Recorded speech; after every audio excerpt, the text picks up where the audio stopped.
Hello दोस्तों, नमस्कार। क्रैकेट channel में आपका स्वागत है।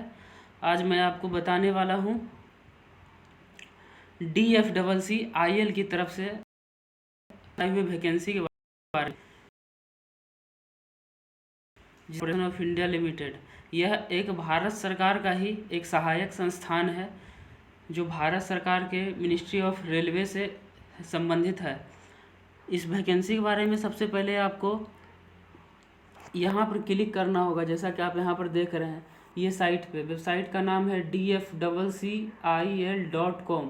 उस पर क्लिक करने के बाद आप जस्ट इस तरह के जो है इंटरफेस पर पहुँचेंगे, जैसा कि यहाँ देख रहे हैं। और इसमें आपको एम्प्लॉयमेंट नोटिस में जाना है, और एम्प्लॉयमेंट नोटिस में जाने के बाद आप देख रहे हैं यहाँ लिखा हुआ है एडवर्टीजमेंट नंबर 04/2021। इस पर क्लिक करना है। इस पर क्लिक करेंगे तो आपको एक PDF डाउनलोड होगा, और इस PDF में क्या क्या कहा गया है वो मैं आपको बताने वाला हूँ। मैं पहले से डाउनलोड करके रखा हूँ, तो मैं ओपन करके दिखाता हूँ। ये है आपका PDF।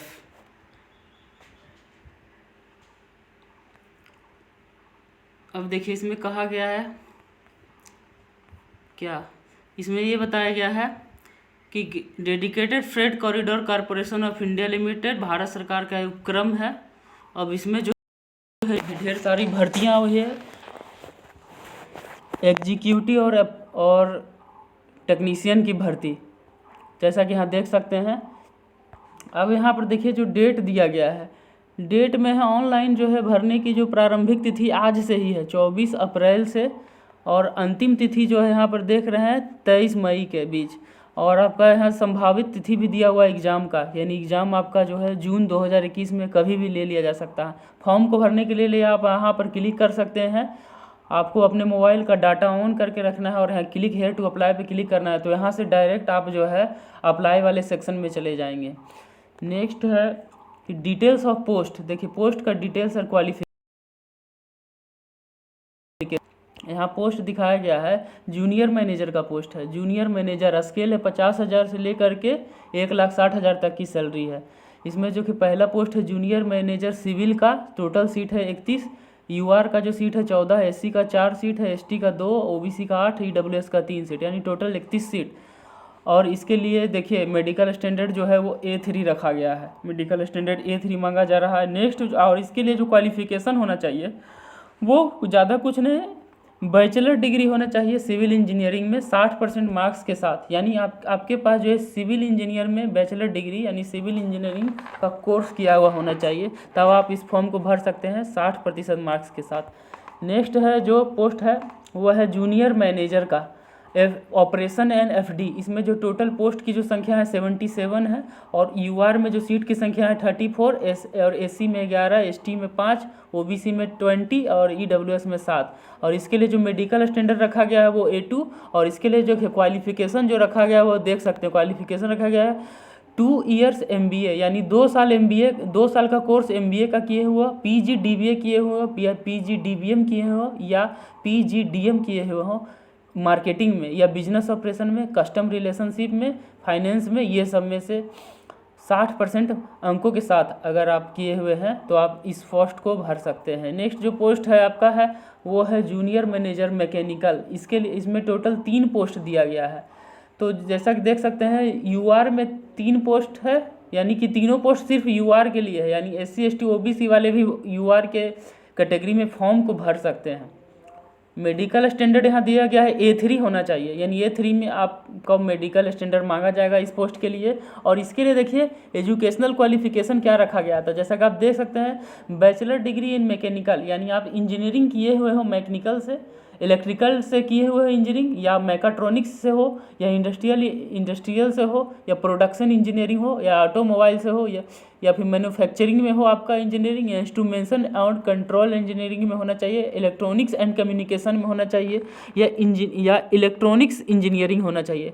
मार्क्स यानी 60% मार्क्स होना चाहिए, मस्ट है, यानी 60% मार्क्स से आपका जो है ग्रेजुएशन पास होना चाहिए टेक्निकल डिग्री में। नेक्स्ट जो पोस्ट है अब नेक्स्ट जो पोस्ट है वो है एग्जीक्यूटिव का, जिसमें पे स्केल है 30,000 रुपये बेसिक सैलरी होगा, और आपका जो 1,20,000 रुपये तक सैलरी जाएगा सर्विस के अंत तक। इसमें जो है टोटल पोस्ट देखिए रखा गया है 73, यूआर के लिए है 32, एससी के लिए 11, एसटी के लिए 8 पोस्ट है, ओबीसी के लिए 16 पोस्ट और ईडब्ल्यूएस के लिए 6 पोस्ट है। और इसमें भी हॉरिजॉन्टल और रिजर्वेशन होगा। पीडब्ल्यूडी विकलांग वाले कैंडिडेट के लिए भी 3 सीट रिजर्व है और एक सर्विसमैन के लिए भी 9 सीट है। आपकी इसके लिए मेडिकल जो स्टैंडर्ड मांगा जाएगा वो A3 होगा। और इसके लिए देखिए, इसके लिए आपका जो होगा क्वालिफिकेशन क्या होना चाहिए, तो क्वालिफिकेशन जो मांगा गया है वो देखिए ये है, डिप्लोमा होना चाहिए सिविल इंजीनियरिंग में या सिविल इंजीनियरिंग ट्रांसपोर्टेशन में होना चाहिए डिप्लोमा 3 साल का कोर्स होता है। सिविल इंजीनियरिंग में कंस्ट्रक्शन एंड टेक्नोलॉजी में, सिविल इंजीनियरिंग पब्लिक हेल्थ में, सिविल इंजीनियरिंग वाटर रिसोर्स में 60% मार्क्स के साथ आपका डिप्लोमा होना चाहिए। यानी किसी भी पोस्ट के लिए देखिए सभी पोस्ट में आपको इससे 60% ही मांगा गया है। नेक्स्ट पोस्ट है देखिए आपका एग्जीक्यूटिव का। एग्जीक्यूटिव में देखिए क्या मांगा गया है, टोटल जो सीट की संख्या वो 42 है, 42 है सीट। और इसमें आप देख सकते हैं कि यूआर के लिए देखिए 16 सीट है, एससी के लिए भी देखिए 6 सीट है, एसटी के लिए मांगा गया 4 सीट है, ओबीसी के लिए 12 और ईडब्ल्यूएस के लिए 4, यानी टोटल जो है 42 सीट। और इसमें भी आपका पीडब्ल्यूडी के लिए 2 सीट है, एक सर्विसमैन के लिए आपका 5 सीट है, देख सकते हैं। नेक्स्ट हो गया आपका, और इसके लिए जो आपका मांगा गया है इसमें 3 साल का ग्रेजुएशन, 3 साल का वो डिप्लोमा मांगा गया है। यहाँ आप देख सकते हैं कौन कौन सा ट्रेड में है। नेक्स्ट है आपका एग्जीक्यूटिव। ये देखिए एग्जीक्यूटिव सिग्नल एंड टेलीकम्युनिकेशन है। इसमें जो टोटल जो है 87 सीट है, यूआर के लिए भी है 35, एससी के लिए 12, एसटी के लिए 8, ओबीसी के लिए 24 सीट और ये जो है 8 सीट है। और यहाँ पर जो मेडिकल स्टैंडर्ड है वो A3 मांगा गया है आपसे इस पोस्ट के लिए। और देखिए सबसे बड़ी बात कि आपका देखिए इसमें बहुत सारे ट्रेड से डिप्लोमा है, यानी अब इनमें से किसी भी एक ट्रेड से डिप्लोमा किए हुए हैं तो आप इस फॉर्म को भर सकते हैं। देखिए इतने सारे ट्रेड हैं, इतने सारे ट्रेड में से आप जो भी हो आप इस फॉर्म को जो है एग्जीक्यूटिव के लिए भर सकते हैं। नेक्स्ट जो है एग्जीक्यूटिव ऑपरेशन B&D, टोटल है 237 सीट और सारा देख सकते हैं कि इसके लिए कितना सीट है। इसके लिए मेडिकल स्टैंडर्ड मांगा गया है A2 और इसके लिए जो क्वालिफिकेशन होना चाहिए ज़्यादा कुछ नहीं है, ग्रेजुएशन होना चाहिए किसी भी स्ट्रीम में, आर्ट्स साइंस या कॉमर्स, 60% अंकों के साथ होना चाहिए। यानी कि इस पोस्ट को जो है ग्रेजुएशन पास वाले कैंडिडेट भर सकते हैं। नेक्स्ट जो है वो है एग्जीक्यूटिव मैकेनिकल, यानी 3 सीट ही दिया गया है। तीनों सीट जो है जनरल के लिए, लेकिन जनरल के लिए रिजर्व है, लेकिन ओबीसी, एससी और एसटी वाले भी भर सकते हैं। और इसमें मेडिकल स्टैंडर्ड भी A3 मांगा गया है। इसमें देखिए क्वालिफिकेशन क्या रखा गया है, तो इसमें जो क्वालिफिकेशन रखा गया है वो रखा गया है 3 साल का डिप्लोमा होना चाहिए मैकेनिकल में, इलेक्ट्रिकल में या इलेक्ट्रॉनिक्स मैन्युफैक्चरिंग 60% मार्क्स के साथ। नेक्स्ट है देखिए एक जो पोस्ट है ये है आपका जूनियर एग्जीक्यूटिव इलेक्ट्रिकल, 135 सीट है आपका, जो इसमें मेडिकल स्टैंडर्ड है A2 और जो क्वालिफिकेशन देखिए मांगा गया है 60% अंकों के साथ। हाँ, इसमें जो है यह एकमात्र ऐसा पोस्ट है जिसमें ITI वाले भी कैंडिडेट फॉर्म को भर सकते हैं या जो कोर्स कंप्लीट कर चुके हैं अप्रेंटिस का भी वो भी भर सकते हैं। आपका जो है कोर्स ITI या जो है अप्रेंटिस 2 साल का होना चाहिए कम से कम। NCVT और SCVT से ITI किए हुए हैं तो भी चलेगा। ट्रेड जो है आपका इलेक्ट्रीशियन, इलेक्ट्रिकल और वायरमैन और इलेक्ट्रॉनिक्स, ये चारों ट्रेड वाले जो है कैंडिडेट भर सकते हैं। कंडीशन ये है कि 60% मार्क्स इसमें भी होना चाहिए। और ITI और ये दोनों भर सकते हैं, अप्रेंटिस वाले भी कैंडिडेट इसको भर सकते हैं। कंडीशन ये है कि 2 साल का ITI या 2 साल का अप्रेंटिस होना चाहिए मैट्रिक के बाद। नेक्स्ट है आपका जो पोस्ट है वो है junior executive signal and telecommunication. Post की संख्या रखा गया है 147। सारा देख सकते हैं कि इसके लिए कितना सीट रिजर्व है और इसके लिए जो रखा गया है इसके लिए भी वही क्वालिफिकेशन है। ये मैट्रिक पास होना चाहिए 60% अंकों के साथ और 2 साल का NSC होना चाहिए अप्रेंटिस, या 2 साल का जो है आपके पास ITI होना चाहिए। NCVT या SC किसी भी ट्रेड में, NCVT से या SCVT से, लेकिन ट्रेड जो है वो फिक्स है। इलेक्ट्रॉनिक्स होना चाहिए, कम्युनिकेशन होना चाहिए, इंफॉर्मेशन टेक्नोलॉजी, सब आप देख सकते हैं जो भी है। नेक्स्ट है junior executive operations and BD। तो इसके लिए जो है आप मैट्रिक पास होना चाहिए 60% मार्क्स से, 2 साल का आपके पास अप्रेंटिस होना चाहिए और ITI भी है तो भी भर सकते हैं। अब ITI NCVT SCVT दोनों भर सकते हैं, लेकिन यहाँ बताया गया ट्रेड, तो ट्रेड के बारे में नहीं बताया गया। ट्रेड बोला गया इन एनी ट्रेड, यानी किसी भी ट्रेड के जो है कैंडिडेट इस फॉर्म को भर सकते हैं, यानी कि ITI किसी भी ट्रेड से हो, लेकिन जो ट्रेड जो है 2 साल वाला होना चाहिए। एक डीजल मैकेनिक, ट्रैक्टर मैकेनिक जो 1 साल का ट्रेड होता है नहीं लेगा, सिर्फ 2 साल वाला ट्रेड। या अगर आपके पास जो है ITI नहीं है तो इसके जगह पर आप अगर ग्रेजुएशन पास हैं तो भर सकते हैं। है ग्रेजुएशन में 90% मार्क्स होना चाहिए, सिर्फ लिखा से भर सकते हैं। नेक्स्ट है ये नेक्स्ट पोस्ट मैकेनिकल, सीटों की संख्या है 14 और सबके लिए देख सकते हैं कितना रिजर्व्ड है। मेडिकल स्टैंडर्ड है B1 और इसके लिए भी आपका जो क्वालिफिकेशन रखा गया है 60% अंकों के साथ मैट्रिक और 2 साल का NAC होना चाहिए, अप्रेंटिस या 2 साल का ITI। अब ट्रेड जो बता के दिया गया है इसमें फिटर से होना चाहिए, electrician, motor mechanic, electronics, instrumentation, और इसमें भी आपका जो है ITI में भी 60% मार्क्स होना चाहिए। नेक्स्ट अब देखिए क्या बताया गया है, इंपॉर्टेंट इंस्ट्रक्शन है, इसको आपको पढ़ लेना है। यहाँ बताया गया है पॉइंट नंबर 3 में कि एग्जीक्यूटिव पोस्ट के लिए जो है सिग्नल टेक्निकल, इसके लिए BCA और MCA जो है would be considered as higher qualification degree to diploma in information science and technology, computer application, computer engineering. तो कहता है कि इस पोस्ट के लिए जो है आपका BCA और MCA का डिग्री भी है तो वो भी मान्य होगा। अगर आपको इसमें डिप्लोमा, ये सभी इसमें डिप्लोमा नहीं है तो भी आपको जो है चलेगा। और इसके लिए पॉइंट नंबर 4 बताया गया है कि the candidate must purchase the ITI certificate in the relevant discipline for the post of. कह रहा है कि ये जो पोस्ट है जूनियर एग्जीक्यूटिव का जो पोस्ट है ये, तो इसके लिए जो है ITI ही मान है, in any discipline is also eligible. और इसके लिए जो बोल रहा है कि आपका जो है ग्रेजुएशन भी, जहाँ पर ग्रेजुएशन मांगा गया है वहाँ ग्रेजुएशन भी मान्य है। आप इसको डाउनलोड करके पढ़ सकते हैं। नेक्स्ट इंपॉर्टेंट चीज़ बताया गया है कि जूनियर, यहाँ पर देखिए एज के लिए क्या कंडीशन है, तो जूनियर मैनेजर के लिए है 18 से 27 साल, एग्जीक्यूटिव के लिए 18 से 30 साल और जूनियर एग्जीक्यूटिव के लिए 18 से 30 साल रखा गया है। नेक्स्ट है इंपॉर्टेंट पॉइंट कि अपर एज रिलैक्सेशन में जो है नियमानुसार छूट दिया जाएगा। 5 ईयर्स SC और ST को, 3 years OBC non creamy layer और 10 साल दिया जाएगा PWD कैंडिडेट के, और 15 साल दिया जाएगा जो SC ST में जो विकलांग है उसको, और 13 साल जो OBC में जो विकलांग है उसको छूट मिलेगा। उसी तरह से एक्स सर्विसमैन को भी छूट दिया गया है। और जो DFCCIL में जो पहले से जॉब कर रहे हैं उसको जो है 8 साल का छूट दिया जाएगा, यानी जो DFCCIL के जो एम्प्लॉय हैं उनको आयु में जो है 8 साल का छूट मिलेगा। और किसी भी केस में बताया जा रहा है कि 56 साल से ज़्यादा बताया जा रहा है कि maximum upper as of the applicants should not exceed 56 year including all possible age relaxation, यानी किसी भी तरह का छूट देने के बाद 56 ईयर से ज़्यादा का छूट नहीं दिया जा सकता है किसी भी कंडीशन में, वो बताया गया है। और नेक्स्ट है important point, reservation of vacancies for SC and ST will be as per government of India. Government of India के जो है नियमानुसार जो SC ST को छूट मिलेगा। और candidate belonging to SC ST category shall have to submit हाँ, अगर जो कैंडिडेट SC ST के हैं उनको अपना कास्ट सर्टिफिकेट जो है डॉक्यूमेंट वेरिफिकेशन के टाइम पर जो है दिखाना होगा, और OBC के लिए जो है OBC का सर्टिफिकेट दिखाना होगा DV के टाइम। नेक्स्ट इंपॉर्टेंट थिंग्स कि जो यहाँ बताया EWS के लिए देखिए क्या कंडीशन रखा गया है कि वैसे कैंडिडेट जो EWS में आते हैं तो उनके लिए देखिए क्या है, EWS वाले कैंडिडेट के लिए ये रूल है कि उनका जो इनकम है 8 लाख से कम होना चाहिए सालाना, या 8 लाख या 8 लाख से कम फिनंशियल ईयर 2020 से 21 में।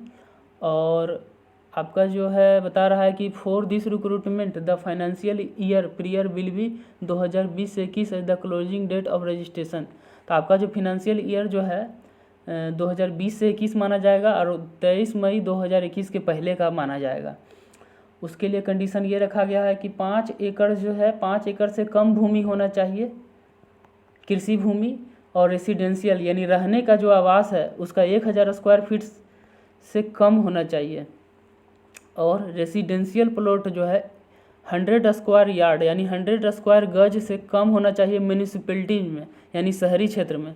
और residential plot of, point number 4 में देख रहे हैं, residential plot of 200 square yard in और and above in area other than the notified municipalities.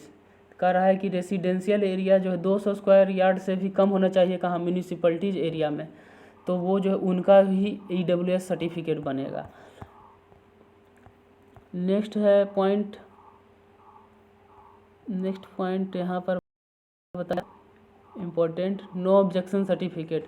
अब बताया गया है यहाँ पर कि जो लोग कैंडिडेट जो है who are employed on regular basis in government या semi government public sector undertaking autonomous bodies, ये बता रहा है कि जो भी पहले से लोग गवर्नमेंट सरकारी नौकरी कर रहे हैं या अर्ध सरकारी या पब्लिक सेक्टर में, तो उनको जो है अपने डिपार्टमेंट की तरफ से ज्वाइनिंग के टाइम NOC का सर्टिफिकेट लाना होगा।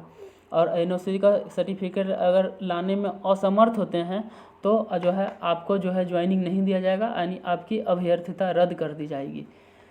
नेक्स्ट बताया गया है कि पर्क्स अलाउंस, तो आपको जो है अलाउंस क्या क्या मिलेगा, तो अलाउंस इसमें आपको होगा पर्क अलाउंस, HRA दिया जाएगा ज्वाइनिंग के बाद बेसिक के अलावा, lead accommodation, liberal company medical facility दिया जाएगा, LTC यानी दिया जाएगा, यानी टिकट दिया जाएगा घर जाने के लिए, और basket of allowance with cafeteria approach of other fringe benefits remuneration benefit schemes are also in, यानी आपको ये सब चीज़ दिया जाएगा, मतलब अलाउंस। प्लेस ऑफ पोस्टिंग, तो आपका जो पोस्टिंग कहाँ होगा, तो DFCCCIL का जहाँ भी एरिया है पूरे इंडिया में, वहाँ उनमें से कहीं भी आपको दिया जा सकता है, पोस्टिंग किया जा सकता है।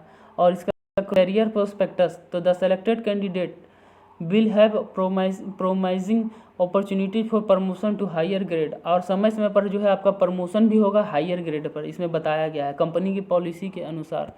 नेक्स्ट इसमें देखिए बताया गया है क्या, तो सबसे जो इम्पोर्टेंट चीज़ है यहाँ पर देख सकते हैं कि सिलेक्शन प्रोसेस में देख रहे हैं कि यहाँ बताया गया, आप देख सकते हैं कि किसके लिए क्या क्या है, यानी जूनियर मैनेजर सिविल के लिए CBT होगा 1, और उसके बाद जितना भी पोस्ट है सबके लिए एक एग्ज़ाम होगा, उसके बाद फिर डायरेक्ट जो होगा डॉक्यूमेंट वेरिफिकेशन। सिर्फ जो पोस्ट नंबर यहाँ पर 7 देख रहे हैं, एग्जीक्यूटिव ऑपरेशंस FD, इसके लिए जो है पहले CBT 1 होगा, CBT 1 के बाद जो है आपका CBAT लिया जाएगा, यानी जहाँ आपका कंप्यूटर बेस्ड एप्टीट्यूड टेस्ट लिया जाएगा, उसके बाद डॉक्यूमेंट वेरिफिकेशन।